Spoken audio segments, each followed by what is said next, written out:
लमतापुर block कुमारगंधना panchayat अंतर्गत भालियागाँ निकट पोखरी रे बुड़ी माँ और झील मृत। नंदपुर थाना अधीनस्थ लमटापुर ब्लॉक कुमारगंधना पंचायतर बालिया ग्राम एक दुखद घटना घटी जाइछि। माँ और झील पोखरी रे गाधेइबाकु जाइतबा बेले पोखरी रे बुड़ी मृत्यु घटिथिबा सूचना मिली। ग्रामवासी कहवा अनुसार नंदपुर ब्लॉक जलापुर निकटस्थ अरकंडा ग्रामर नवीना माझी 46 वर्ष और झील अंबिका माझी 15 वर्ष और तांको पुओ सह बालिया ग्राम निकटस्थ निज पैतृक घरे किछि दिन तले चाष काम लगी आसथिले।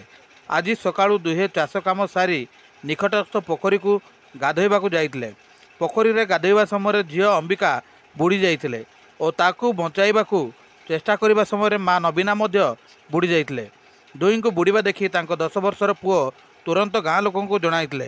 पर गाँ लोके अग्निशम बाहिनीर सहायता लोड़ीथिले। खबर पाई नंदपुर अग्निशम बाहिनीर केन्द्राधिकारी हेमंत कुमार सामल, फायरमैन प्रकाश किशन, थबीर भोई, विष्णु प्रसाद नायक, ड्राइवर दिलेश्वर सेठिया प्रमुख घटनास्थल में पहुंची ग्रामवासी सहायतार दुई शव उद्धार कर। घटनास्थल को पुलिस पहुंची मृतदेहगुड़ी पोस्टमार्टम पठाई पुलिस सूत्रु खबर मिली। यही दुखद दुर्घटना अंचल में शोकर वातावरण सृष्टि कर। नंदपुर दुर्गा प्रसाद पाढ़ी रिपोर्ट, ONI न्यूज।